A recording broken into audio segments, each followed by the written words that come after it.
Kaget loh ya. Akhirnya kita udah nonton Sri Asih ya. Iya. Ini kayak kelanjutan dari episode kita sebelumnya yang bahas trailernya Sri Asih. Lalu kita dihujat. Tapi kita tetap menunjukkan support terhadap produk anak bangsa.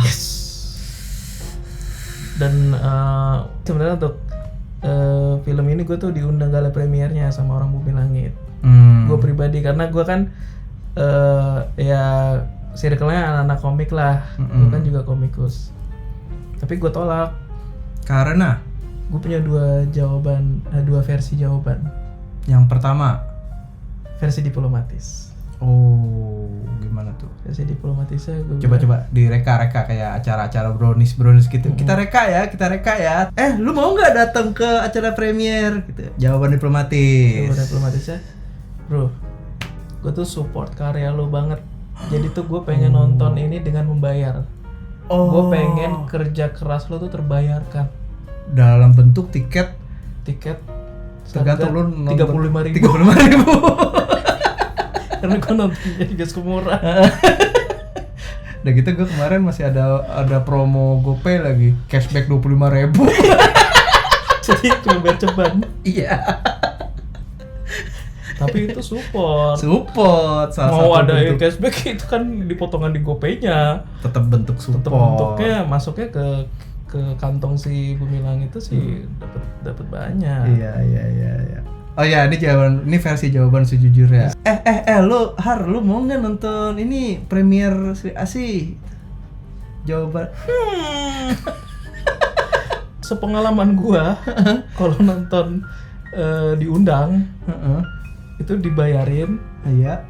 Tapi nanti keluar bioskop Gimana? Bagus nggak? Terus Gitu gua- kan, terus lu gua- ngomong gitu kan. Terus gue pasti merasa udah dibayar. Iya. Banyak artis. Gimana? Ada di deket dapat pressure itu banyak artis-artisnya lagi. Revita. Gimana? Bagus nggak? Bagus dong. Gue sih kalau dari Joko Anwar. Kalau lu bilang bagus, gue telanjang. Di circle. Karena Joko Anwar terkenal dulu pernah Iya. di Circle K. Kalau 1 juta penonton plus telanjang. Kalau ntar keluar bioskop gue ditodong gitu, terus Iya. gue jadi harus merangkai kata-kata yang gue sebenarnya ada yang gue ganjel tapi gue nggak bisa keluarkan. Gue harus puji-puji karena nggak enak sama orangnya. Iya. Abis itu ntar muka gue direkam. Haryadi bilang bagus. Iya, digunakan untuk materi promonya, diposting di mana-mana. Terus gue merasa sebenarnya nggak gitu sih, gue masih ada ini, tapi nggak enak gitu. Tapi walaupun lu ngomong jelek pun ada kemungkinan di-cut tetap. Misalkan Iya. nih, menurut gua bagus sih, tapi ada hal ya. Nah, terus cuma diambil menurut gua bagus sih, terus ganti orang lain. Iya. Gue ngerasa gue akan lebih bebas nge-review ketika gue memposisikan diri gue sebagai konsumen. Gue bayar, gue nonton, gue bayar. Gue komplain sebagai konsumen. Iya. Nggak ada beban. ada beban tekanan apa-apa. Iya. Oke, kalau gitu kita langsung mulai aja ya. Harus review untuk Sri Asih.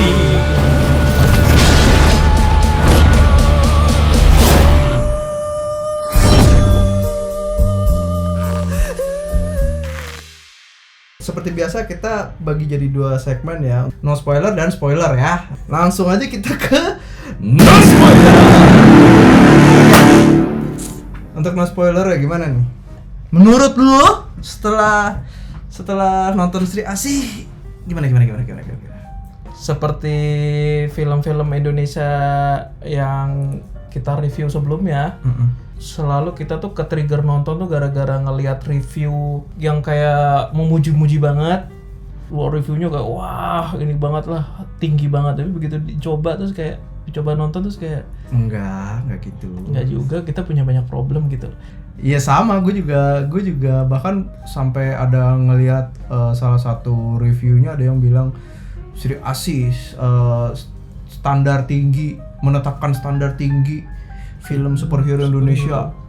Padahal pas gue nonton sih Enggak juga. Setiap kali ngeliat ada review gitu, bukannya optimis malah jadi pesimis memang. Pribadi masalahnya gue tuh masih suka ketipu.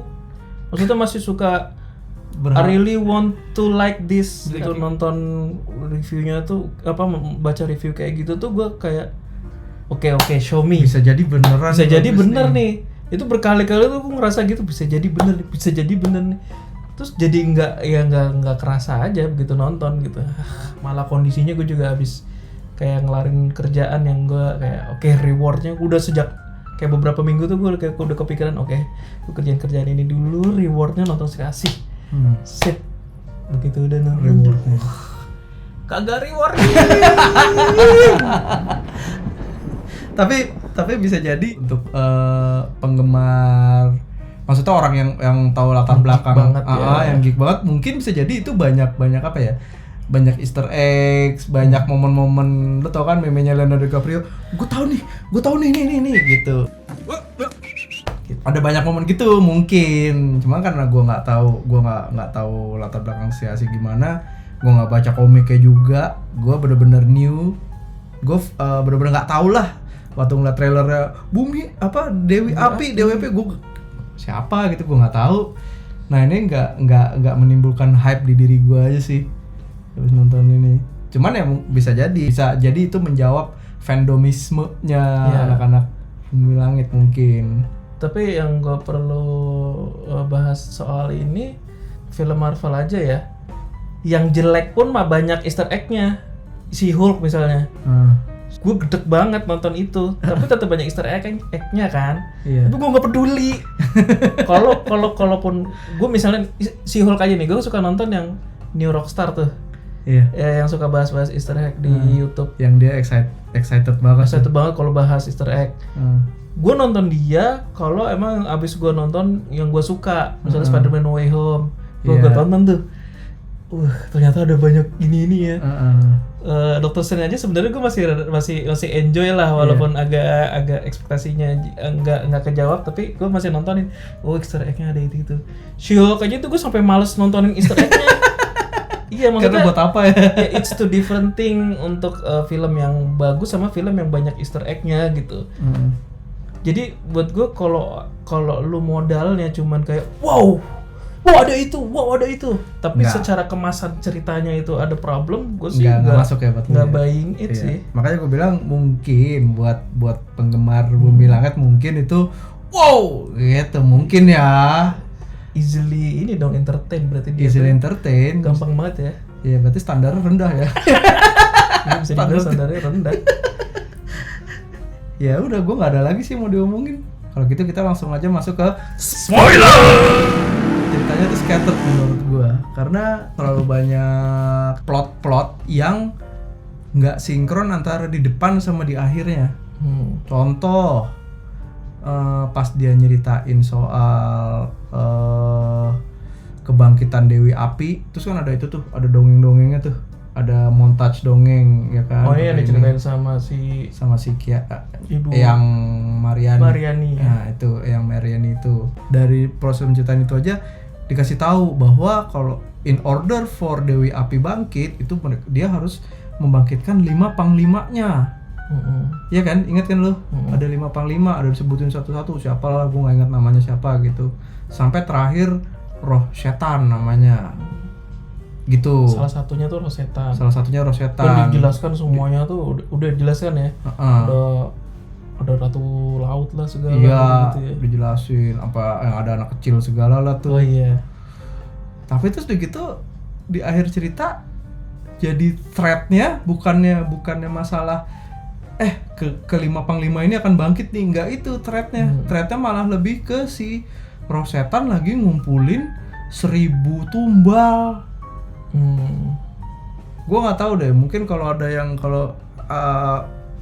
gue mungkin salah karena gue nggak baca komiknya. Tapi iya sih, maksudnya kalau goal akhir dan bangkitin Dewi Api, kan harusnya melibatkan 4 yang lain. 4 yang lainnya itu kayak jadi ini kenapa fokusnya jadi si Rosetan doang gitu ya? Iya nggak. Iya makanya itu karena terlalu scattered aja, kayak nggak bisa fokus dari depan sampai belakang tuh. Thread-nya harusnya sama gitu, ini nggak bisa. Iya, gue untuk soal yang yang Mariani dan hubungannya dengan dia menjelaskan soal kebangkitan Dewi Api itu pun itu ada konyolnya dikit bahwa soalnya pas terakhirnya soal tumbal itu aja. Itu kayak cuman masalah yang Mariani lupa aja. Oh iya, saya baru ingat. Ya tadinya kan tumbalnya itu kan tumbal 1000 nyawa apa 100 nyawa sih. Tadinya kan cuman kayak ibaratnya kayak penggusuran dan pembakaran. Kok udah terjadi tapi nggak ada apa-apa gitu kan. Terus kayak Mariani cuman oh iya saya lupa. Saya baru ingat. Kayak lucu aja gitu. Saya lupa. Kayak lucu aja. Oh iya saya baru ingat kalau tumbal itu harus dilakukan barengan. Thread-nya tuh berubah-berubah, plotnya tuh berubah-berubah. Di awal kita di-build bahwa siapa Surya Saputra itu tuh Prayogo ya. Prayogo. Dibikin seakan-akan main villain-nya Prayogo nih, di-build dengan banyak ideologi kayak Thanos. Dia punya ideologi, dia punya anak buah, dia punya power. Ya kan dia bilang kan kayak Thanos, kayak kita nggak, resource kita terbatas, kita nggak bisa berbagi sama orang miskin. Ngapain kita harus ini sama orang miskin? Ya kita bunuh saja gitu kan. Terus di-build juga bahwa dia punya orang-orang yang dia kuasain, polisi dikuasain, punya power nih gitu. Tapi along the way ketika ternyata itu cuman ini dibikin plot twist, hilang. Nggak pernah nongol lagi. Jadi buat gue yang nonton kayak ngapain gue wasting time untuk nge-build, untuk invest. Oke, ini kayaknya nih main villainnya. Tapi bukan. Terus ada lagi contoh scattered lainnya tuh yang kayak soal dia sasana, dia punya sasana tinju. Terus dari depan tuh kita nggak dikasih tahu bahwa dia ada kesulitan ekonomi. Pokoknya dia cuma tinju. Dia meniti karir di martial art itulah gitu. Tapi terus gitu tiba-tiba ada satu adegan yang cuma ibunya nelpon, iya nanti saya bayar di kolam renang. Dari situ baru kemudian kayak di build-nya cepet banget. Makanya gue juga agak skip gitu. Iya. Oh, ini ternyata punya kesulitan ekonomi. Nah, udah punya kesulitan ekonomi kan. Terus udah gitu karena dia punya kesulitan ekonomi, ditawarin ada sogokan untuk berantem terus kalah, diambil. Padahal awalnya ditolak sama ibunya. Iya, sama ibunya maksudnya. Sama ibunya ditolak. Tapi terus udah gitu kan later kita dari kacamata si Alananya, punya kesulitan nih gitu kan. Terus udah gitu dia plotnya adalah moving forward-nya dia ngambil itu karena butuh ini kan. Tapi terus dan again gara-gara dia nggak bisa nahan amarahnya, akhirnya dia ngalahin Mateo akhirnya. Terus udah gitu kan efeknya adalah sasarannya diinin juga, dihancurin juga gitu. Ibunya ini jadi kayak buat apa tuh tadi build plot soal ada kesulitan ekonomi gitu, karena abis itu udah hilang, nggak ada lagi tuh ngomongin soal sasana. Ibunya kehilangan sasananya juga kayak bodo amat gitu. Ibunya ya langsung ditiadakan dalam situasi koma dan nggak punya konflik lagi aja. Setelah udah jadi Sri Asih tuh udah nggak ada tuh plot kesulitan di depan tuh, problem-problem yang di depan ditiadakan aja, hilang gitu. Karena abis itu dia langsung ngikutin si Eyang Mariani. Dia yang jadi kayak kepala MI6 ya tuh. Kamu kesini, ini ada ini nih, kamu kesini gitu. Selebihnya dia cuma melakukan errand aja. Terus udah. Jadi kesana tuh kayak film itu tuh ada pre-Sri Asih sama pasca Sri Asih. Pre-Sri Asih tuh problemnya dia ini, pasca Sri Asih problemnya ini, dan itu nggak berkesinambungan. Menurut gue tuh jadi kayak jadi kayak a wasting time of investasi jadinya. Gue kayak udah separuh film gue kayak udah invest. Ini begini, ini karakternya. Tiba-tiba terus dihilangin aja temennya. Iya, temennya juga hilang. 2 temennya itu nggak dibahas lagi. Iya. Kayak seakan-akan itu kan nggak di awal banget sih, saat dia pas sudah di Jakarta itu dia punya 2 teman baik nih, bestinya yang sampai kayak ibunya nangis pun ibunya celaka pun kayak nangis bertiga. Kayaknya deket banget. Ibu gimana, yang anak SMA tuh ibu gimana, terus udah kelar. Udah. Terus Setelah jadi Sri Asih hilang tuh orang itu kemana? Sampai akhir juga nggak ada lagi. Nggak ada lagi. Setidaknya pas akhir udah masa damai ketemu lagi kayak gitu. Iya. Nggak tahu, nggak jelas, kayak apa ya, kayak kesulitan untuk dia, film ini tuh kesulitan untuk punya karakter yang kuat terus stick with it gitu sampai habis. Ini nggak deh, kayak untuk bikin ini film jadi epic, gue ngerasanya kayak dia jadi harus memasukkan banyak cerita. Nah karena terlalu banyak cerita jadi nggak ada yang fokus. Again, mungkin kalau untuk generasi TikTok sih mungkin nggak akan ngaruh ya, karena kan dia kan harus ngeliat satu scroll scroll lainnya sedih, mungkin nggak terlalu attention ya. Attention span-nya dikit. Cuman gue sedikit beneran gue berasa kayak capek. Iya banyak lah. Terus tadi gimana ya, oh iya kan tadi ada 2 temen itu ya, kok terakhir jadi nggak ada ya. Ini main villain-nya tuh bener-bener ya di awal di builds kalau ini emang si Prayogonya Surya Saputra itu. Terus memang ada memang sih ada tokoh foreshadowing di awal tuh, ada Reza Rahadian sebagai polisi gitu. Tapi kalau akhirnya itu di-build sebagai akhirnya the main villain di akhir sebagai plot twist, begitu di akhirnya reveal gitu tuh kayak gimana gitu, kayak nggak wow nggak gitu, tapi kayak gimana terus dia pakai bilang Anda kaget kalau ngelihat saya ini dalang di semua ini. Terus kayak dalang gimana soalnya dan nggak dapat aja karena dia tuh nggak jarang berinteraksi dengan si Sri Asihnya gitu loh. Iya. Jadi kalau misalnya plot twist itu biasanya tuh backstabbing apa gimana gitu loh. Iya. Yang pengkhianatan. Jadi kayak sakit gue, jagoannya tuh sakit gitu. At least ada si Sri Asih itu sempat ada chemistry building lah gitu. Iya.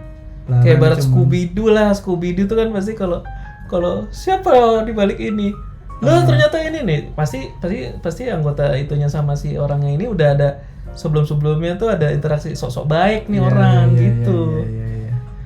Kalau ini tuh dianya tuh si tokoh Reza Rahadian tuh di kisahkannya tuh terpisah gitu loh dari ininya Sri Asih. Jadi kayak kadang-kadang gue tuh pas lagi adegan Reza Rahadian tuh kayak ngeliatnya kenapa ya gue mesti ngeliat dia ya. Iya gitu. Benar-benar gue juga ngerasa gitu. Apa menariknya sih karakter ini gitu. Iya.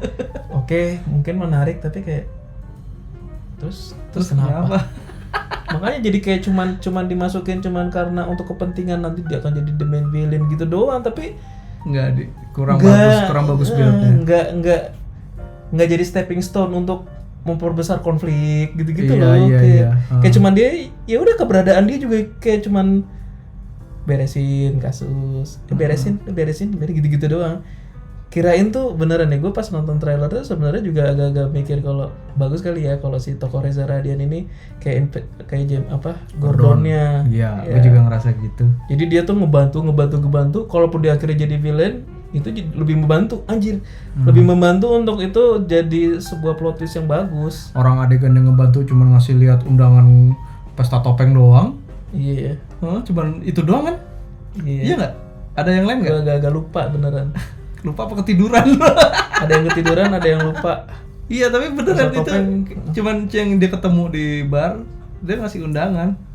Kayaknya itu doang deh momen ketika dia berinteraksi sama Reza Rahadian itu tuh Jatmiko ya. Iya si Jatmiko-nya itu. Iya, nah itu jadi kayak motifnya kayak kurang aja sih kalau misalnya ternyata ini dibilang di review sebagai villainnya kan. Juga alasannya kan kenapa siapa yang akan dipilih jadi roh setan gitu, siapa yang dikasih ininya kan syaratnya adalah orang yang punya amarah yang besar ya kan. Dari awal ini menarik nih soal amarah besar, soalnya saat di reveal bahwa ternyata bukan si Prayogonya yang ini yang punya amarah besar dan dibandingkan kan, kenapa sih bukan saya aja, bukan Surya Saputra juga. Iya, dia bilang si Gazulnya tuh, si Aryo Bayunya bilang bahwa karena lu nggak punya amarah segitu besarnya, dan kalau ternyata amarah segitu besarnya adalah patokannya si Reza Rahadian, kayak nggak masuk. Nggak lebih marah Surya Saputra anaknya mati. Iya, Malah gue punya ini lagi. Kalau emang lah si Surya Saputranya decoy. Mendingan si itu yang si Revaldo-nya. Iya, si anak buahnya. Itu dia lebih punya motif ya, karena dia kan selama ini melakukan kayak nyogok orang, itu inisiatif dia sendiri kan, padahal kan. Dia ngomong, dia nyebutnya sebagai nyebokin. Iya, tapi si anaknya bos. Tapi maksudnya dia nyogok orang tuh nggak disuruh, inisiatif dia pengen bikin supaya anak bosnya ini tuh nyebokin gitu, tapi nyebokin itu inisiatif. Tapi udah melakukan itu, anaknya kenapa-napa masih juga hampir mau ditembak gitu kan, dipukulin. Itu motif yang lebih make sense sebenarnya untuk dia, orang yang punya emosi, karena kan emang emosian juga kan dia kan. Iya. Actingnya dia tuh bagus untuk ngasih lihat emosi, karena dia selalu gigit rahang banget tuh. Itu tuh bagus gitu. Iya. Apa dia aja. Reza Rahadian yang selama sepanjang nongol tuh cuman depan mata. Suruh bikin kopi aja. Nggak dikasih lihat dia marah atau gimana, cuman suruh bikin kopi dan kayak dihina-hina tetangga doang gitu. Itu dibandingin sama digebukin sama bos, ditembak-tembak. Iya. Kanan kirinya.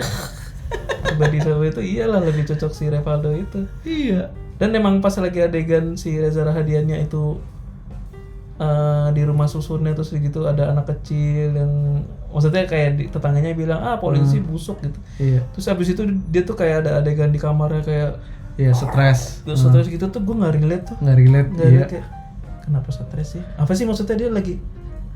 Gue agak mikir dia kayak lagi makin narkoba gitu. Iya, mungkin maksud sutradara, maksudnya si penulis cerita itu udah cukup untuk make sense kan kalau dia punya amarah. Iya, tapi kurang.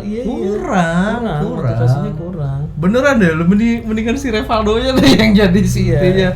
Lebih make sense untuk dia ini. Dewi Api itu gue nggak ngerti soal Dewi Api ini. Kayak dari awal. Kenapa tuh Dewi Api? Iya, dari awal dia udah mengincar Sri Asih. Bisa nih Sri Asih masih dalam kandungan aja. Dia bisa keluar dari Merapi. Wah! Padahal kan dia cerita dikurung ya. Iya, tapi nggak dia jelas bisa memberi dampak. Gitu. Dia bisa memberi dampak. Itu mati loh orang banyak sih. Iya. Dan nggak jelas kan siapa yang lepasin itu. Iya. Kenapa dia bisa begitu? Dia memburu gitu kan, memburu. Tapi setelah itu dia nggak bisa melakukan apa-apa. Dia cuman yang menghalusinasi dalam mimpi gitu-gitu. Terus kayak ngajak doang. Kirain gitu ya kalau memang itu ternyata ininya ulahnya Dewi Api.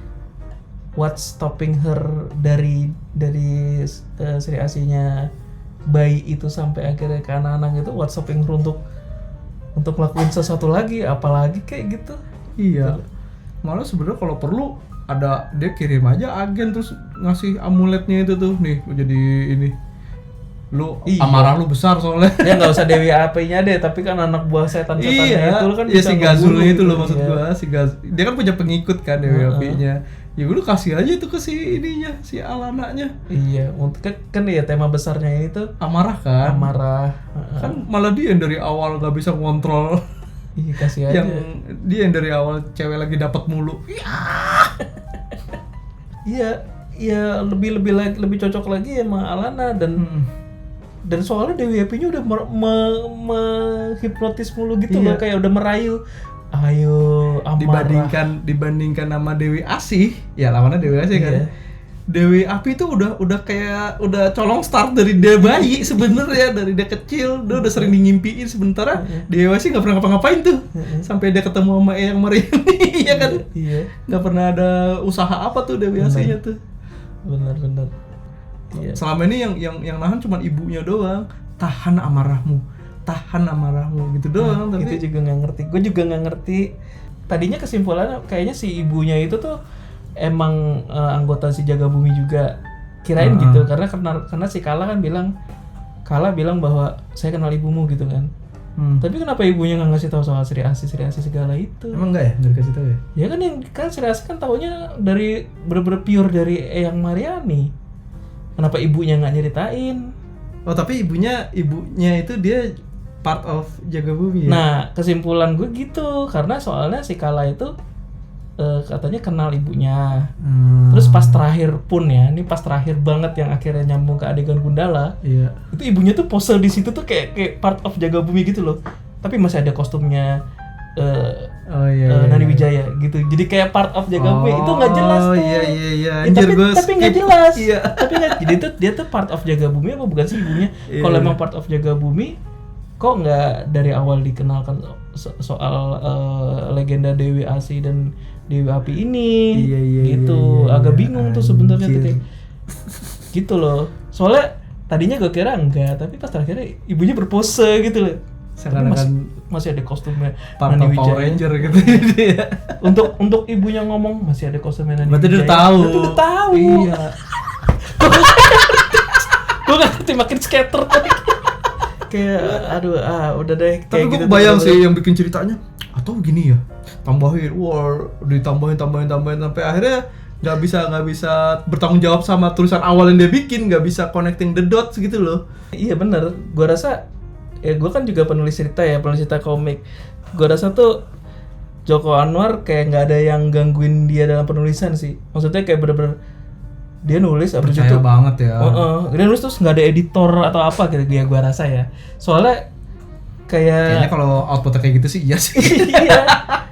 Gue aja bikin cerita di komik gitu tuh bisa karena gue ada partner Mas Yuda, terus abis itu ada editor juga tuh.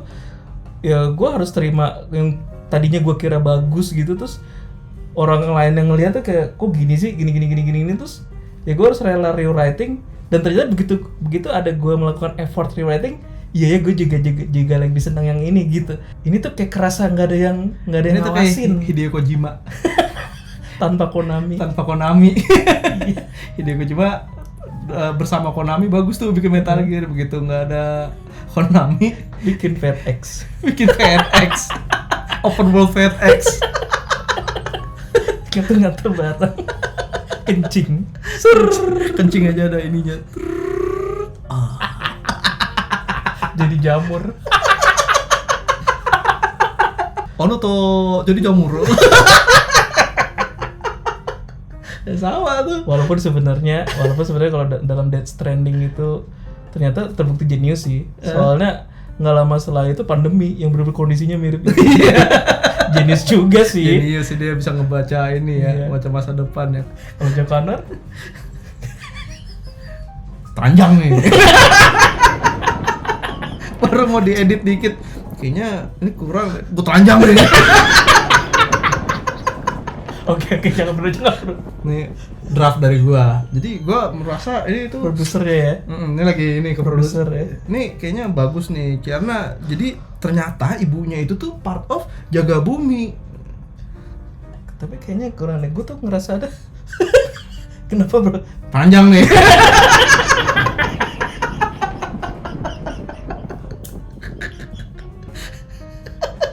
Ceceknya gitu. Ya udah. Gue gak mau ngeliat lu telanjang.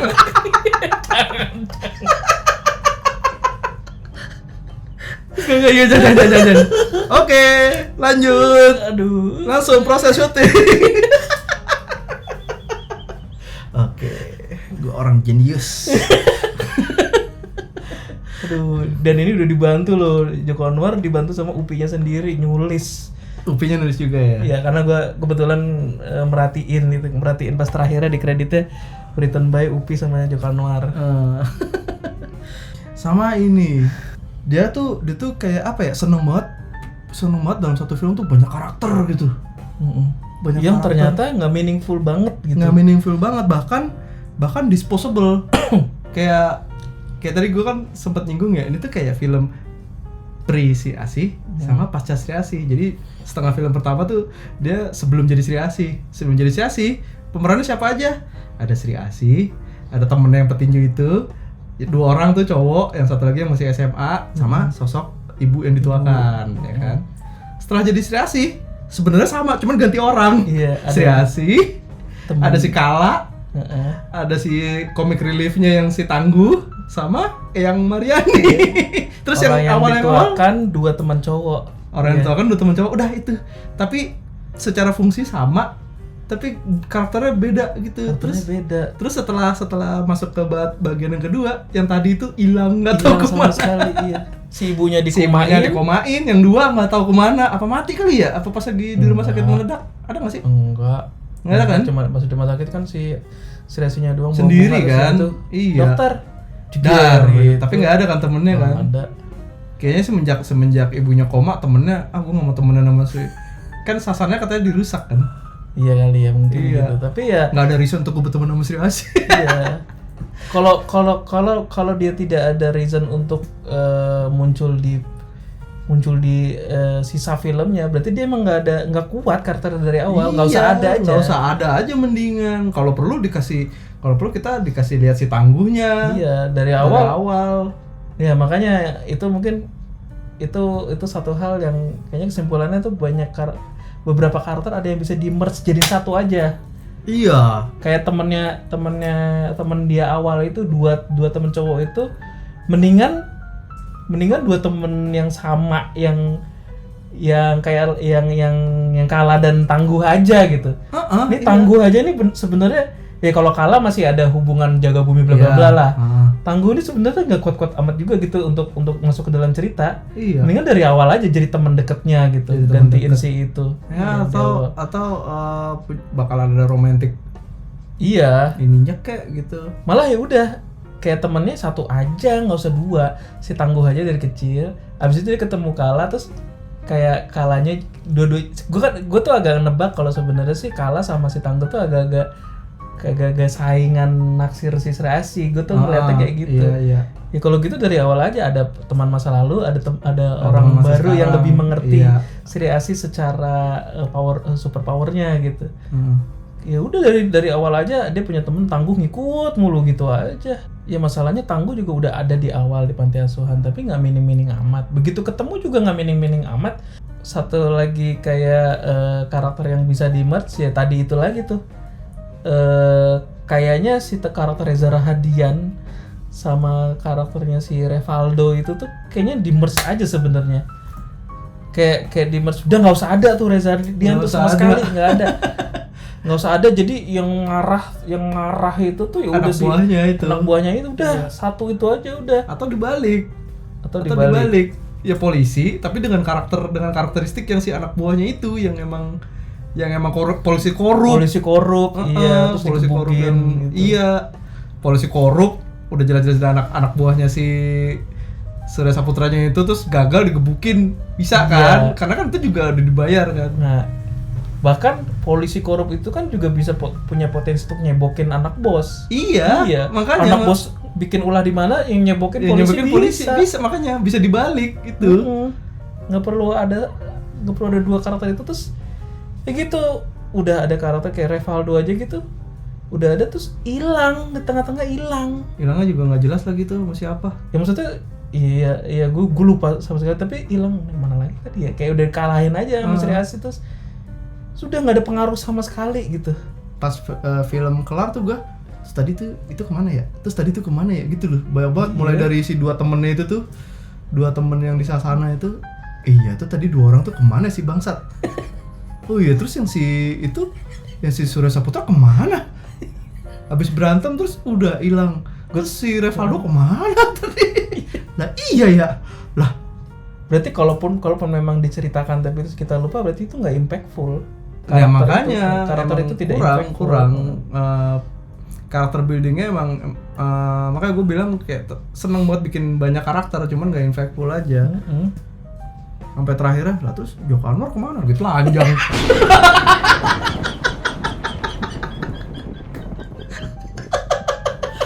Aduh, semoga dalam karir gue tidak bersinggungan. Kalau bersinggungan nanti lo diri-diri diacap gue telanjang. Telanjang nih. Ya udahlah, nanti kalau pun bersinggungan ya udah. Ya udah, lo telanjang juga. Udah, satu lagi poin yang lainnya adalah nggak ada chemistry. Iya. Lag banget chemistry kayak kalaupun si Alana sama ibunya masih ada dikit tapi tuh berasa dipaksakan banget. Banget. nggak kayak ibu sama anak gitu. Masa yang habis pertandingan itu terus kayak habis latihan terus kayak makan bareng, I love you mom. I love you Ya mom. Allah. Ya. Itu enggak banget, enggak ibu sama anak banget, enggak ada kayak kayak gitu. Pelukan manja gimana gitu aja enggak ada gitu. Iya. Terus beneran gue ngerasa emang karakter Sri Asih dan Alananya itu sebagai karakter utama tuh emang nggak punya chemistry dan kelihatan berjarak gitu sama karakter-karakter sekitar, karakter pendukungnya semuanya tuh. Bahkan sama sahabat yang ceritanya sahabat aja yang dari kecil mau tangguh ke semuanya tuh, mau tangguh kalau kalah emang awkward kan, baru kenal. Tangguh, terus yang dua sahabatnya itu kayak berjarak gitu loh, kayak nggak mungkin itu emang karena actingnya juga kali ya. Iya, gue ngerasa si Pevita Pierce kayak kaku aja gitu actingnya. Nggak bisa. Walaupun sebenarnya overall secara ini dia kayaknya menikmati, enjoying, maksudnya nggak kaku untuk jadi karakter si Asih, tapi chemistry-nya dia sama karakter yang lain tuh kurang tuh. Gue nggak tahu deh tuh faktor dari actingnya atau emang faktor penulisan atau faktor directingnya, gue nggak ngerti deh tuh salah di mana. Tapi gue sebagai penonton berasa banget sih itu kayak even bantering sama musuhnya aja bahasanya terlalu baku banget, jadinya kayak nggak, kurang emosional gitu, kayak kenapa nggak usah kaget dong, apaan sih kayak terus ngomongnya juga Anda, apa yang Anda lakukan gitu, kayak gitu tuh menurut gue tuh kurang sih, jadi bikin apa ya, nggak personal. I mean mungkin kurang likable sih, apa, soalnya terlalu cepat sombong. Iya, cengar-cengir cengengesan gitu. Terlalu cepet sombong, terus yang kayak nggak ada effort, nggak ada gagalnya dulu kayak gitu. Nggak ada effort gimana gitu, terlalu cepet dikit-dikit. Nah ya itu tuh sampai akhir tuh kerasa tuh gue gitu kayak berantem sama Reza Radian terakhir aja tuh kayak kebanyakan banyak senyum. Terus gue nebak tuh itu kayak ambil referensi dari BVS banget tuh pas lagi Wonder Woman yang ngelawan Doomsday, soalnya ada adegan yang ditonjok terus gitu terus kayak Wonder Woman-nya gitu kayak ngeliatin kalau Wonder Woman tuh kayak emang seneng battle gitu, lawan musuh yang setara nih gitu.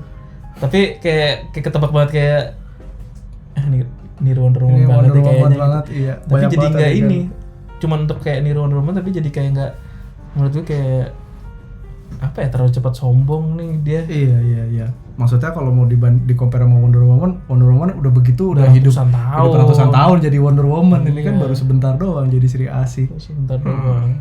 Gampang ini mah. Kalau gampang ini mah, tapi terus gitu juga udah terlalu dipaksakan berantem sama ecek dulu. Capek loh gue ngelihat Sri udah segitu kuatnya terus mesti berantem sama ecek tuh. Gue capek loh beneran ngelihatnya. Udah gitu ngelawan ecek pun nggak cepet. Iya, lama banget. Soalnya mentingin koreografi silat. Iya, ya.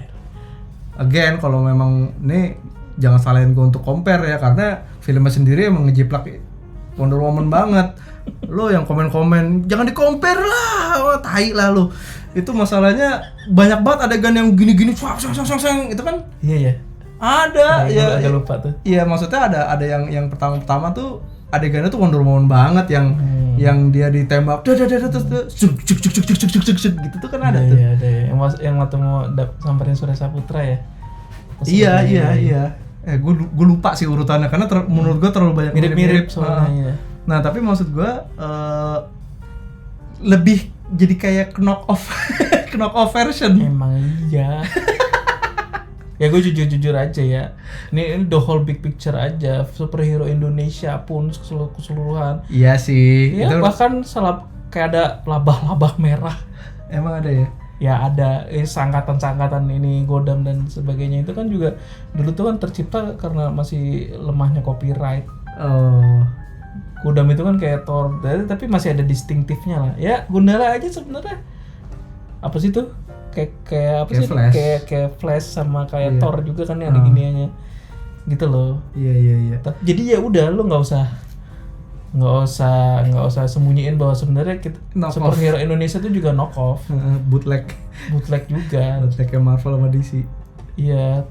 Terus gitu ya gue tetap menghargai effortnya bahwa begitu dibikin film itu masih ada unsur yang mau distinktifnya itu karena ini banyak unsur lokalnya. Ya gue masih menghargai itu karena ini contohnya kalau di Sri Asih unsur lokalnya banyak yang karena ini ada budaya Jawanya gitu-gitu. Ya, budaya Jawanya ternyata lebih kental daripada yang waktu kita ngebahas trailernya. Kok kurang Jawa ya? Nah, ternyata itu tuh gue pribadi kan gue bilang gitu kan. Ternyata lumayan kental ya. Lumayan kental. Tapi karena gue lihat di trailer yang ngomongnya gue gitu, gue kira orangnya Jakarta banget. Tapi ternyata enggak. Ternyata di filmnya itu emang dia begitu dia masih bayi asuh di panti asuhan, ternyata panti asuhan juga letaknya di Jawa, yang pakai asuhan gereja gereja. Waktu Alana kecil juga medok banget kan. Anak kecil medok.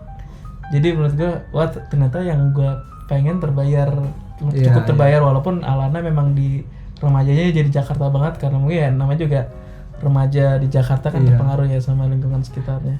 Dan sampai ornamen-ornamen di villa si Surya Saputra juga jas aja batik. Iya. Interior kantornya gunungan layang.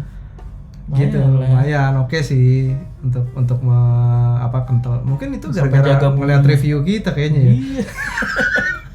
Sampai jaga buminya juga, ritual Sri Asihnya aja kan juga sinden. Iya, kalau itu sih dari trailernya udah kelihatan, iya. Bukan gara-gara review kita kayaknya. Jadi sebenarnya konser gue kagak ada salahnya kan? Nggak ada. Komen-komen itu kenapa mempertanyakan ya? Konser gue nggak ada salahnya bahwa gue pengen ada lebih unsur di Jawanya kan, namanya aja Sri Asih dan. Ya lu nonton wayang aja bang, inget banget ada yang komen gitu. Kenapa gitu? Ternyata lu jawab di film. Iya. Filmnya punya konser yang sama sama gue. Terus tadi review, tuh kan? Kenapa? Ya itu. Loh, berarti filmnya sama ada konsernya sama gua. Dan ya itu bang, ya kan? Makanya penting bener aja.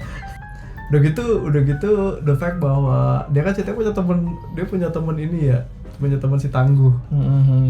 Ceritanya dia teman masih kecil terus berhasil ketemu lagi. Terus lu sadar gak sih? Ada beberapa scene yang mungkin ditujukannya untuk comic relief. Kayak pertama kali si Tangguh ada adegannya tuh di satu ruangan, ada si Eyang itu, ada si Asih sama si Tangguhnya gitu. Terus Tangguhnya bisa ngomong, itu lu tadi beneran gitu-gitu, nggak dijawabin, nggak masih ala, didiemin aja kayak datar, kayak sombong banget. Terus yang pas udah di pabrik, bentar si Tangguhnya ngomong, gue kemana nih? Gue ikut sama siapa nih? Oh, amalannya langsung ditinggal, langsung lari.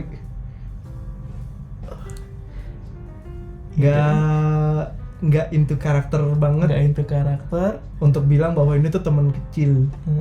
Dan apa ya? Ini kalau dibandingin sama Justice League, walaupun ini versi yang Whedon ya, tapi gue suka versi yang Joss Whedon, si Flash-nya tuh nanya sama Batman gue mesti ngapain? Batman-nya tuh kayak wibawanya kelihatan banget. Save one, just save one gitu.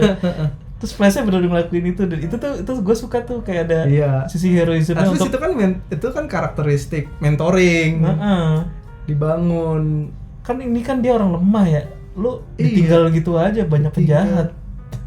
Padahal dia bisa membelah diri. Kalau dia bisa membelah diri, dia udah lu pulang aja. Sebenarnya banyak pesan, banyak hal yang gue suka juga, tapi kayak eksekusinya sebenarnya eksekusi aja jadi mengganggu. Kayak pesan-pesan kayak ada dua power yang saling bertentangan, dua dewa yang saling bertentangan tuh menurut gue bagus. Iya. Dewi Asing lawan Dewi Eva tuh bagus. Tapi eksekusinya aja akhirnya jadi kayak berantakan, jadi kayak belepotan dan nggak fokus gitu. Pesan bahwa ini amarah melawan asih, dengan namanya juga kan asih, kasih. Itu gue seneng, itu gue suka. Itunya juga ini kan,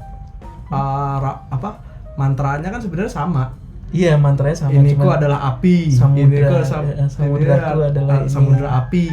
Cuman yang satunya terbalik, kayak asih. Kayak Eddie. Yin yang lah. Iya, gitu. Gue suka itu. Dan ternyata kayak ternyata kayak sekelebat di buka bukunya bahwa kalau Dewi Asih itu ternyata ya pas di sekelebat terus ada kayak elementalnya gitu. Jadi ternyata entah Sri Asih masuk ke elemental yang mana, tapi di situ ada elemental iya, tapi itu ada elemental petir sama laut. Jadi kayaknya si Gundala tuh sebenarnya utusan Dewi Asih juga gitu. Gue sih nyimpulin gitu. Hal-hal kayak gitu tuh gue suka, cuman eksekusinya aja ternyata meh aja. Sebenarnya sih kalau emang untuk sebuah film perkenalan sebaiknya nggak usah terlalu banyak konflik sih. Lo kan mau memperkenalkan latar belakang Sri Asihnya ya. I mean gue mau nyontohin film tapi ntar nggak usah banding-bandingin lah, bodo amat lah ya. Contohnya kayak Iron Man lah gitu kan, dia cuman konfliknya dikit sebenarnya. Fokus aja, filmnya Iron Man Jilid 1 tuh dia cuman fokus ke karakter arc aja dari si Tony-nya sombong, diculik, akhirnya nggak jadi sombong, jadi Iron Man ngebantu orang, udah itu aja. Ada konflik soal Obadiah Stone-nya, ternyata dia yang bergerak di belakangnya Tony gitu, jual-jualin senjata.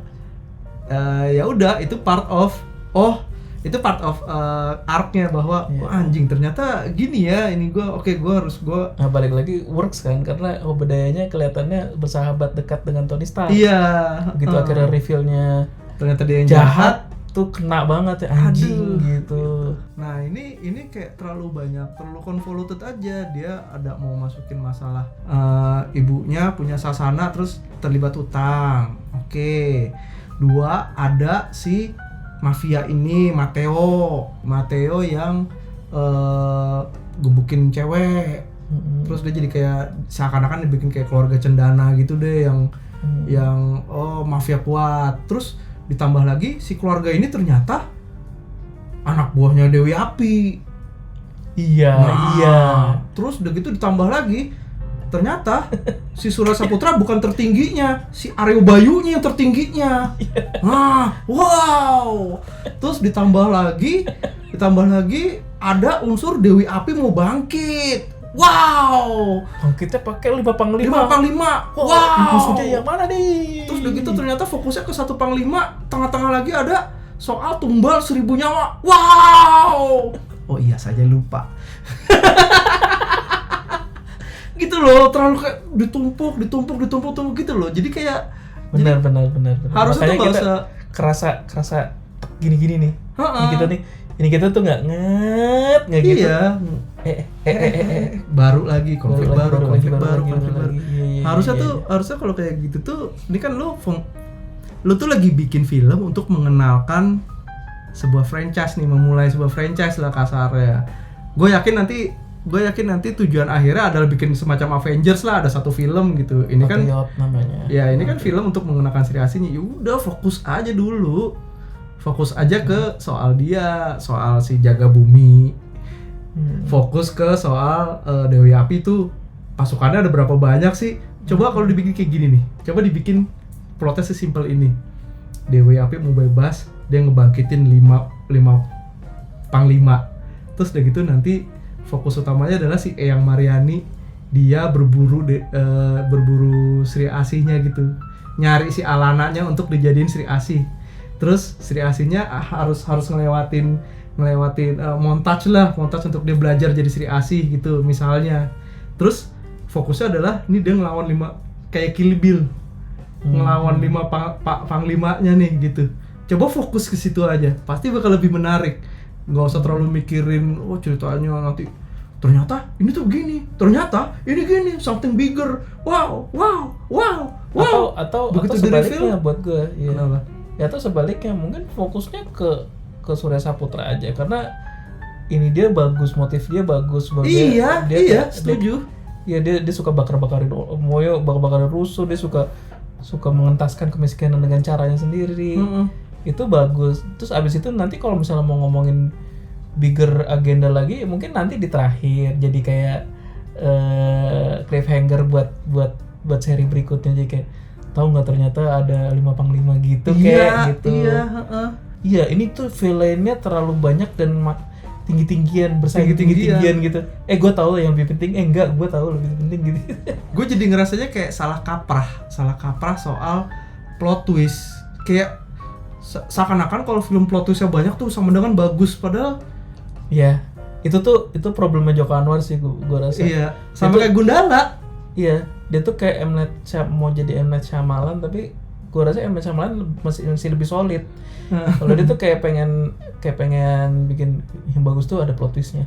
Tapi not necessary plot twist itu juga jadi bagus. Begitu kebanyakan jadi jelek, jadi rusak, ceritanya rusak, struktur ceritanya rusak. Ya mungkin kalau dia bisa mengemas itu jadi apa ya? Kalau dia bisa mengemas rapih gitu. Begitu dia bikin cerita baru, coba looking back dulu. Iya. Hurt cerita yang awal enggak nih? Oke, enggak nyambung nih. Dirubah. Mungkin kalau dia bisa melakukan itu mungkin akan bisa jadi apa ya? Jahitannya bagus gitu. Iya. Ini enggak nih, jahitannya terlalu jedar. Wah. Gitu. Melelahkan jadinya. Terus ditambah lagi karena dia terlalu banyak plot twist, terlalu banyak cerita yang berlayer, terus dia jadi nggak punya banyak waktu untuk bener-bener show it visually. Kayak terlalu ini masalah ya? Iya, terlalu tell but not shown gitu. Terlalu banyak ya diomongin aja, eksposisian aja. Kayak contohnya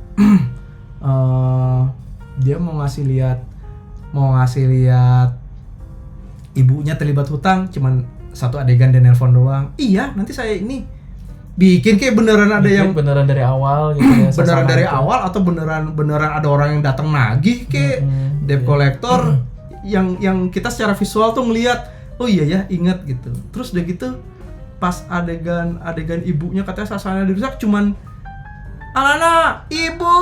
Ibunya udah digebukin. Kasih lihat kayak gitu bener-bener.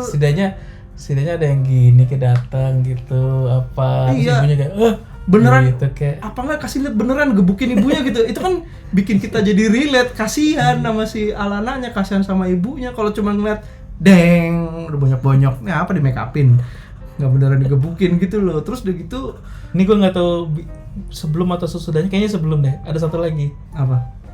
Mateo-nya tiba-tiba mati. Iya, itu juga gue bingung, tiba-tiba mati, kepalanya bolong. Watchmen pertama. Iya. Itu kan ada orangnya dilempar jeder. The Comedian dibunuh sama seseorang itu kan masih misteri sampai akhir film. Tapi kan kita tahu itu proses dibunuhnya. Kita jadi tiba-tiba. Iya. Ini tiba-tiba mati terus. Kenapa, gimana? Gue ketinggalan apa gimana gitu perasaannya. Again lagi cuma detail. Dikasih tahu, diceritain sama ceweknya apa yang terjadi. Ada orang masuk. Iya. Terus dia memukul aku. Terus dia membunuh. Terus ternyata cewek itu kata dibayar lah, jadi convoluted banget. Iya, convoluted banget. Aduh, parah banget. Terus ini the fact bahwa yang tadi ibunya digebukin, terus juga pas dia di rumah sakit diceritain suasana kita diacak-acak gitu. Kasih lihat kek gitu. Diacak-acaknya gimana kalau cuman masalah dikasih kertas ada doang. Dokumen gitu doang kan bisa jadi. Terus udah gitu ada nextnya yang ini yang apa, tiba-tiba dikasih lihat gedung udah kebakaran, udah tinggal ininya doang, lagi-lagi cuma detail doang, nggak shown. Telah terjadi kebakaran, kasih lihat kayak beneran ada orang mau gedung kebakaran gitu loh. Jadi kayak dia punya dua prioritas nih ya. Satu, mau bikin cerita yang rumit, atau mau kasih lihat secara visual. Kayaknya ini mahal, ini aja dah.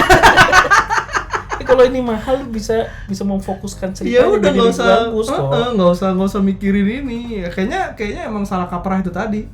Banyak plot twist sama dengan film bagus gitu kayaknya. Convoluted sama dengan bagus. Rumit numpuk sama dengan bagus enggak. Adegan pertama kali ketemu banget yang Mariane itu exposition scene banget sih. Kita dengerin itu yang Mariane panjang banget loh. Panjang banget ya. Ini ada ini ya, ada ini. Ada ini. Ada ini lagi. ada ini. Saking kelamaan apa lupa kan kalau tumbalnya. Iya. Oh iya. Tumbalnya harus barengan. Kenapa nggak bilang dari tadi? Saya lupa kebanyakan cerita. kebanyakan ngedongeng bukan cerita. Mungkin nggak sadar ya, tapi efeknya adalah ketika lu terlalu banyak ngedongengin daripada ngasih lihat, itu tuh bikin kita sebagai penonton tuh disconnect sama ceritanya, nggak akan relate. Karena contoh apa film yang menurut lu anjing shocking banget, adegan Jamie dipotong tangannya. This should help you remember. Misalkan kalau adegan Jamie dipotong tangannya jebret itu kan defining moment banget tuh buat karakter Jamie. Tapi kalau itu cuma diceritain, iya si Jamie kemarin dipotong tangannya, lu nggak akan relate. Tiba-tiba besoknya ngeliat dia udah hilang tangannya. Iya kan? Iya kan? Nggak apa tuh, itu memutus emosional investasi ke dari penonton ke filmnya.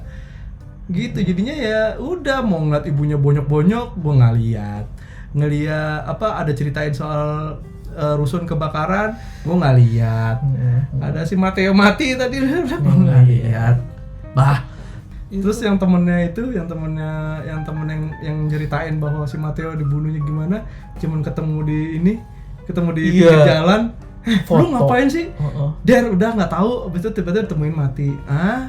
Dan itu gue agak bingung, ya ditemuin mati kan pakai foto polisi gitu ya. Iya, gue juga nggak ngerti itu maksudnya apa.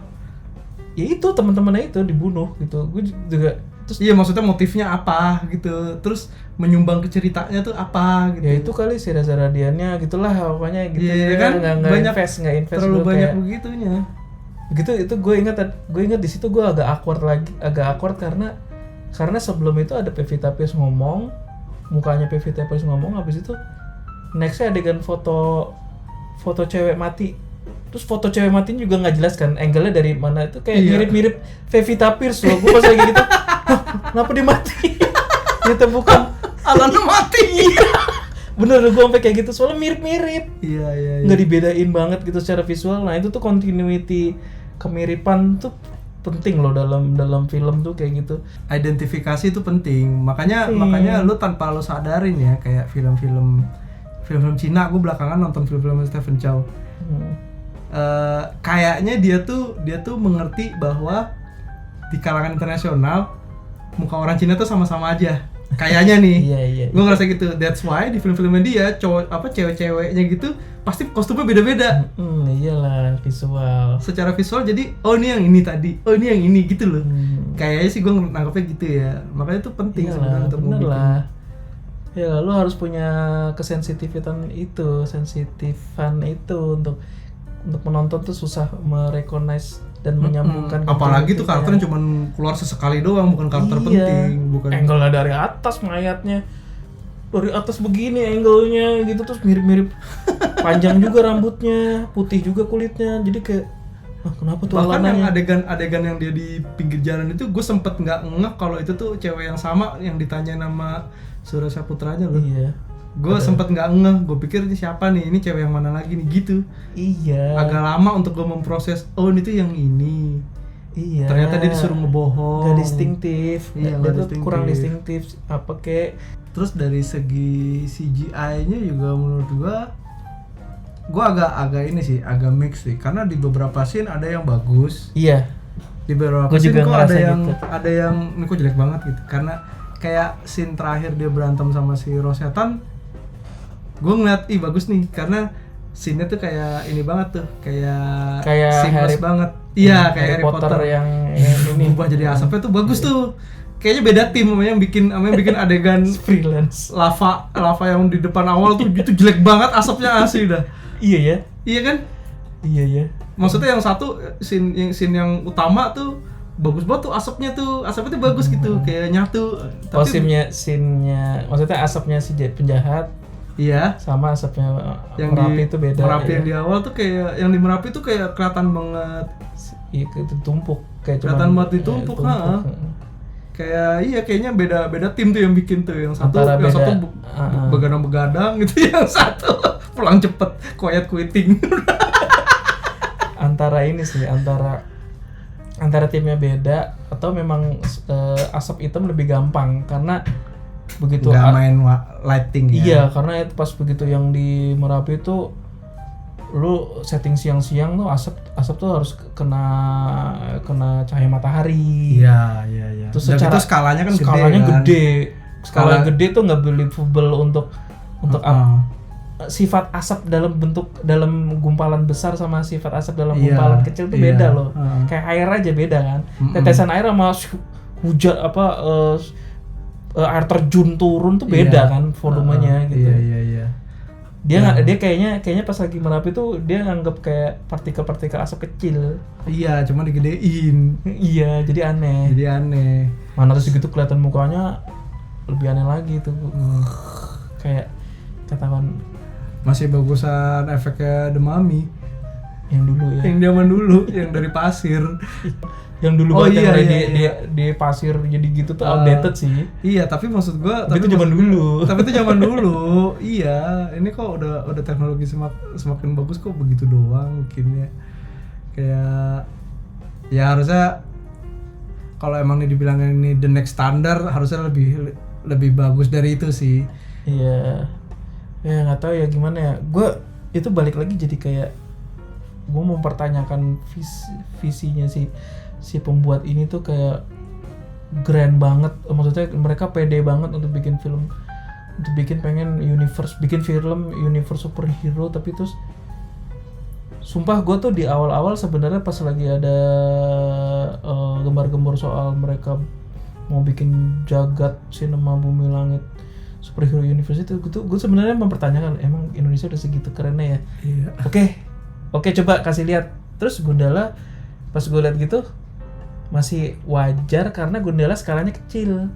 Dia bukan Superman banget. Dia masih preman-premanan superhero gitu. banget lah gitu. Iya. Nah, Sri Asih ternyata superhero banget nih.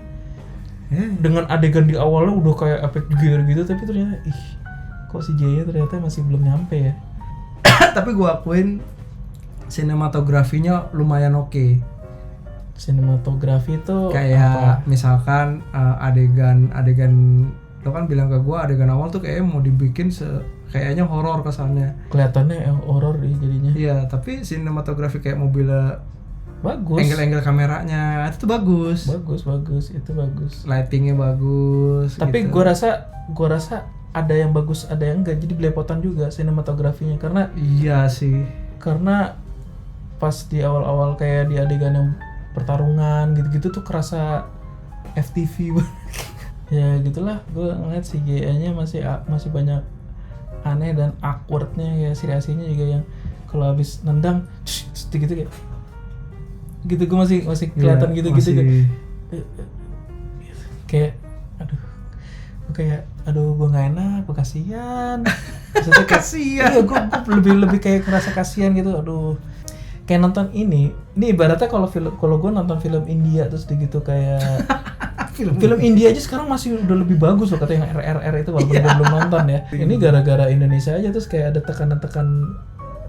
tekanan moral yang kayak aduh mesti dukung gitu loh. Gue jadi ngerasa kayak kasihan. Kayak kalau ponakan datang, ini kita gambar bagus nggak? Gambarnya jelek, tapi harus gue dukung. Gimana ya? Bagus deh, bagus. Teruskan ya. Iya, itu kayak penundaan perdana tayangnya dari Oktober ke November. Gue nggak tahu deh. Berarti mungkin Oktober lebih jelek lagi sih jayanya. Iya. Oh enggak, bisa jadi sebenarnya yang ditambahin itu plot twist.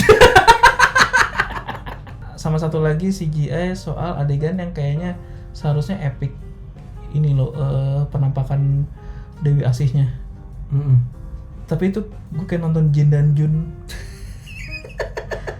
Karena harusnya untuk sosok sebesar itu tuh kayak lebih detail, tapi ini kayak buram terus kayak Jin dan Jun. Apa ya yang gue nggak ngerti. Gue nggak ngerti gimana caranya supaya kelihatan itu epic. Gede. Iya. Itu kayak nggak gede. Nggak kayak adegannya si Eternal ketemu dewanya itu. Iya. Itu kan entah ada efek soundnya kayak apa gitu. Kayaknya butuh untuk bikin gede butuh tekstur. Butuh lebih detail tekstur lagi yang ya. detail. Iya. ini tuh burem gitu. Jadi nggak kelihatan gede kayak Jin dan Jun kayak emang orang yang kecil tapi disulting. digedein. Iya, gitu. Gue ngerasa gitu. Terus kain-kainnya juga yang nggak detail gitu loh. Iya, Kain-kainnya kain 3D yang murah gitu. Yang engine-nya murah. Iya. Kenapa begitu? Ya, tapi gue setuju sih emang di pas lagi adegan itu tuh gue antara pengen keren Tapi ada yang aneh gitu ya. Keren, gue suka tapi itu. kurang apa ya? Berasanya Jin dan Jun banget yang atau Tuyul dan Bakyul. Si siapa namanya? Ucil naik ke kentungnya gede. Iya. Kentungnya gede. Sorry ya. Gue mau nitpicking nih. Kalau tadi lu bilang apa adegannya mau mentingin koreografi.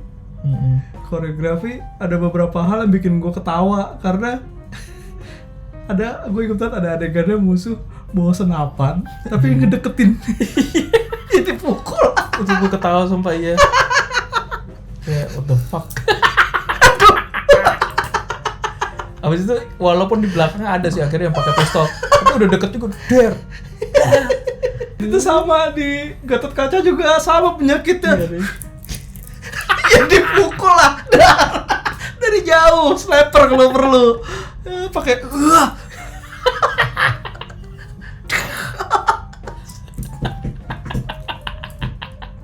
Gue tuh udah mulai kayak ngelihat formula aja jadinya. Terlalu formulaik gitu kalau film-film action Indonesia. Oke, masuk ke silat gitu. Gundala juga selalu udah begitu kan? Iya, terlalu begitu. Di film itu tuh udah ada banyak koreografinya yang bagus-bagus juga, kayak pas lagi di rumah sakit tuh bagus tuh koreografinya. Iya. Yang si Rasunya marah, yang si Alananya marah banget itu udah bagus gitu, yang dia marah sampai jedar sampai ngebanting itu tuh bagus. Udah ada yang bagus-bagus, terus ternyata finalnya tuh masih ditambahin silat lagi. Tau nggak yang paling males? Yang paling males lagi abis itu akhirnya Kala dan Tangguh yang lagi ngelihat para prisonernya itu, para hostage-nya itu, terus gitu disamperin sama Cucunguk lagi gitu, sama Guns lagi, silat lagi. Terus gue udah lost interest sama sekali. Ngapain gue nonton ini? Ngapain gue nonton? Gue kan nonton Sri Asih. Iya, ngapain dia lebih lemah dari Sri Asih, ngapain gue tonton lagi? Udah gitu gue rada kaget juga. Oh, Tangguhnya bisa berantem toh. Iya, orang dia penakut. Tiba-tiba punya kuda-kuda. Oke. Iya, dia penakut kan. Orang dia penakut, kenapa jadi tiba-tiba jago berantem? Cuman gara-gara tai lah gitu. Cuman gara-gara yang emosinya berubah gara-gara dia pecah emosi doang, masa dia jadi jago berantem? Gak dilihat. Kalaupun emang dia jago berantem ya diliatin dulu lah. Latihan kayak apa dulu. gitu. Atau enggak, itu momen yang mungkin yang terlewatkan kayak pesannya Alana dari dulu kan, lo harus jaga diri. Ibaratnya kalau ditindas lo lawan. Bisa. Setidaknya pas lagi ketemu Alana, gue udah belajar bela diri lo, gitu berkat lo nih, berkat message lo. Habis itu juga ini adegan yang akhirnya Sri Asih kayak pas lagi akhirnya terakhir ngelawan Reza Radian dan keluar Dewi Apinya itu, terus dia kan kayak dirayu lagi amarahnya, ayo keluarkan amarah, terus dia kayak ibaratnya kayak bisa menenangkan diri. Lalu terus itu kan momen dimana bom tuh mau meledak di bawah. Bom mau meledak di bawah dan banyak hostage di situ. Time is important. Lu milih ngelawan gue, kata musuh utamanya. Iya. Lu nggak bisa bantuin temen lu sebelum ngalahin gua. Gitu. Iya gitu kan. Terus ya udah. Woi, pinter lah diri. Jadi 3. Berarti bisa 1. Berarti 1 bisa langsung bebasin hostage-nya. Nggak taunya enggak. Bertiga berantem dulu lama lagi. Tes drive dulu, ngetes. Kan baru pertama kali dia pakai kekuatan itu. Oke, kayaknya gue bisa nih, baru cabut yang 1. Ya di situ tuh bener-bener gue liat, ya kenapa nggak ditolong? Kenapa nggak dari awal? Begitu hostage-nya itu ditahan di gerbang yang cuman digembok. Iya. Terus begitu gemboknya kata si Gunsnya gitu, nggak bisa, itu udah ada kunci sama bos kami. Kirain tuh spesial apa gitu, cari kek gergaji atau apa. Bahkan gitu. dia cuma nembak 2 kali doang, Terus ya udah. Iya. Gunsnya kan yang lain banyak yang bawa senapan kan. Ini bosen apa tembak terus kayak atau Dia gimana? pakai linggis kayak apa kayak. Bukan sesuatu yang apa gitu, bukan kayak energi mistis Iya. apa gitu. Ini cuman masa ya maksudnya raja terakhirnya bawa kunci gembok 3 gitu. Ya, Akhirnya bener, dapet ntar juga. kalau udah mati, cing, ada kuncinya tuh. Ini masih kunci gembok. Terus ya udah bener akhirnya maksudnya gue selama nonton itu terus kayak apakah kuncinya itu spesial apa gimana apa Kalau mikir gitu ya, gua iya sih soalnya enggak kayak kelihatannya sih emang kayak kunci gembok biasa tapi ternyata ya udah enggak pas akhirnya si aslinya datang Dirobek doang. robek doang ceger ya itu berarti kunci gembok biasa Kunci gembok biasa, cuman kunci brankas kayak apa gitu. masa kunci berangkas semen aja udah kan emang gak dimaksudkan keluar itu. Dia kayak kehabisan ide untuk gembok. Nggak punya banyak waktu dia sebagai polisi juga soalnya. Dia nggak punya banyak waktu soalnya. Udahlah gue mesti dandan dulu.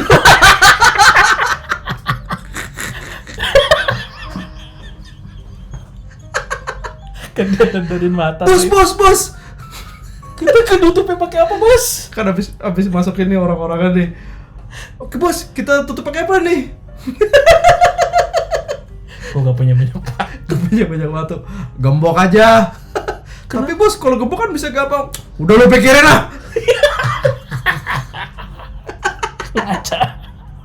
Terus rambut. Rambutnya kan bagus banget tuh. Rambutnya mau gimana mekar gitu kan. Wow. Jadi pas kaget kan ngeliat gue. Ternyata Habibi with makeup. Kamu kaget kan ketoyo. Terus Aduh. udah gitu udah orang-orang pada dibebasin gitu kan. Ceritanya lagi-lagi mau mereka adegan Superman yang habis nolongin orang Di pada film nyembah. BVS ya. Nyembah kan. Karena shotnya mirip banget Mirip Di banget dari tengah-tengah atas. superhero di tengah-tengah Orang-orang kelilingin sekeliling. orang-orang yang berterima kasih gitu. Ini cuma gini dahnya. Makasih. Iya inget banget gue pas udah tadi tuh ini dia yang nolong kita gitu. Makasih ya. Makasih. Makasih. Kayak kalau gue mau compare ya, gue tuh pernah ngasih duit ke tukang parkir bapak-bapak gitu, gue ngasih duit lebih gitu lah gitu. Itu tuh cuma dikasih duit parkir aja. Aduh, makasih gak usah repot-repot, gue doain. Makasih bos, gue doain banyak rezeki, sehat ya, amin, makasih ya. Nah ini udah diselamatin nyawanya. Makasih. Makasih ya. Sama kayak tukang parkir kita ngasih 200. Oke, thank you. Makasih ya. Makasih. Ya nggak tahu itu problema teknis emang perekrutan figurannya kali ya kayak nggak bisa acting. Ya, tapi harusnya sutradara bisa marahin kayak gitu kayak, woi coba tolong lebih ini Iya. lagi, coba ini lagi gitu. Gue pernah ikut syuting sama Dimas Jai, itu talent diomel-omelin sama dia. Iya. Wah, yang benar bisa acting gak sih? Gituin. Iya, ini lu udah dibayar, lu udah jadi figuran, lu bayar. Film gede lagi. Wah, lu bisa acting gak sih? Gue telanjang nih.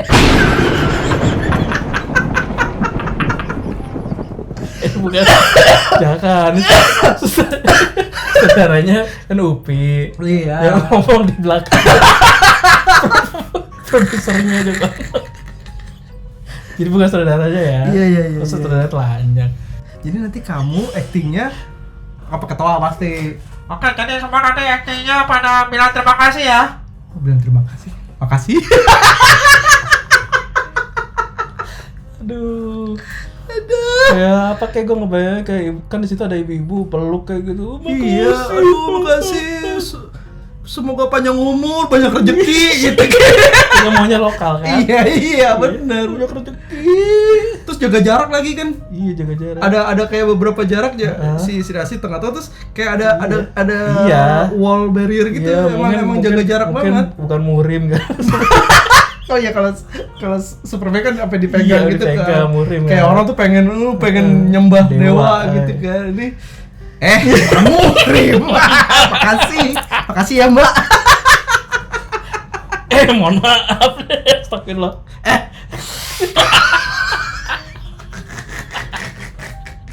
Figuran di awal juga loh. Yang di Merap, yang gunung meletus juga gue ngeliat gunung lagi meletus gitu. Ya nenek-neneknya ya.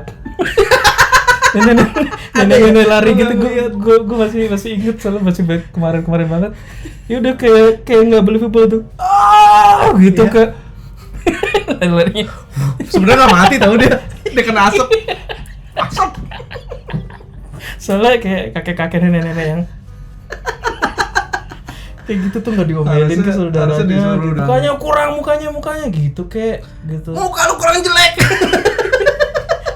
Ya, dan itu figuranya juga kalau misalnya terus gini doang. Selamat, saya selamat. Gitu doang. Selamat saya.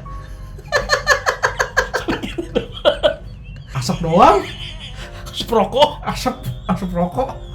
Kenapa pakai mobil ngebut ya?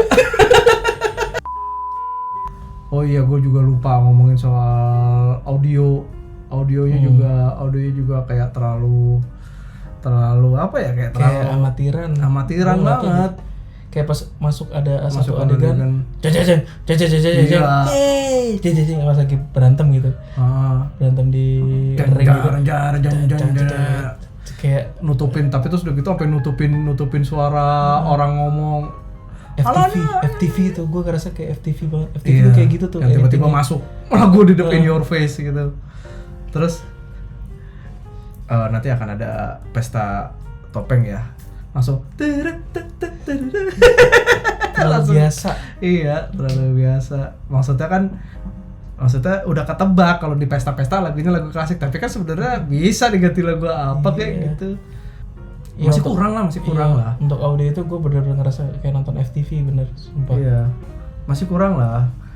Nah, maksud gue kalau misalkan misalkan film itu masih kurang, ya kita nikmatin as it is aja, nggak usah ada kepentingan atau keharusan untuk ini film bagus harus kita dukung. Nggak usah. Nggak usah sampai kayak gitu. Gue keselnya kalau emang ini film jelek, menurut gue udah bayar, ini produk jelek, kenapa harus support karya anak bangsa, jangan jelek-jelekin dong. Ya terus kalau misalkan nggak kita jelek-jelekin, kapan majunya? Kayak gitu aja jadi udah comfort zone doang. Iya, jadi halu. Tapi emang rata-rata sutradara halu sih. Tapi maksudnya seluruh, gue nggak mau nyebut nama. Iya, seluruh filmmakernya jadi kayak nggak punya masukan gitu loh. Dia jadi kayak tinggi doang, terus nggak dapat koreksi diri gitu loh. Dia nggak bisa improve. Keseluruhannya, seluruh filmmakernya jadi karena kita sebagai konsumen yang ngelihat kayak ada yang mengganggu, ya kita utarakan kan bisa jadi koreksi ke depannya, jadi pertimbangan. Ini masa mesti kayak nggak boleh gitu. Itu lo namanya nggak menghargai, mesti begitu. Lu ya kalau yang pada ngomong setiap karya anak bangsa mesti disupport, lu harus rata, lu harus tanggung jawab, lu support semuanya, lu kayak sinetron yang jelek aja Azab lu support tuh. Gue sih ogah, gue sih akan picky sama karya anak bangsa itu. Gue akan picky. Bodo amat yang gue nggak suka, gue nggak support. Yang gue suka, gue support. Ada kok karya bangsa yang gue support. Gue kemarin abis nonton Sri Asih, lidah gue nggak enak banget. Gue nonton Keramat 2 dan menurut gue oke. Iya, gue juga abis nonton. Yang bisa salahin adalah ini komen-komen pansos ini yang bisa disalahin. Iya, yang ngebentuk hype-nya terlalu berlebihan. Karena kan dan again kan orang-orang komen pansos ini kan orang yang udah nonton. Harusnya tuh dia bisa memberikan feedback yang netral, jelek-jelek, bagus-bagus, nggak sampai kayak film Miracle in Cell dibilang Masterpiece. Ya, ini sebuah fenomena yang layak disorot ketika orang itu sekarang mindsetnya konten, FOMO, dia nggak mau ketinggalan, jadi apapun akan dia lakukan untuk kompromis dengan sekitar.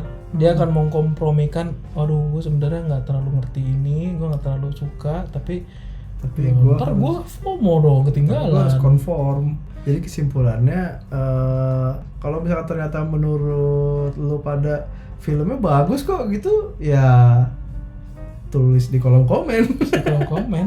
Iya. Biar rame komen kita, ya kan?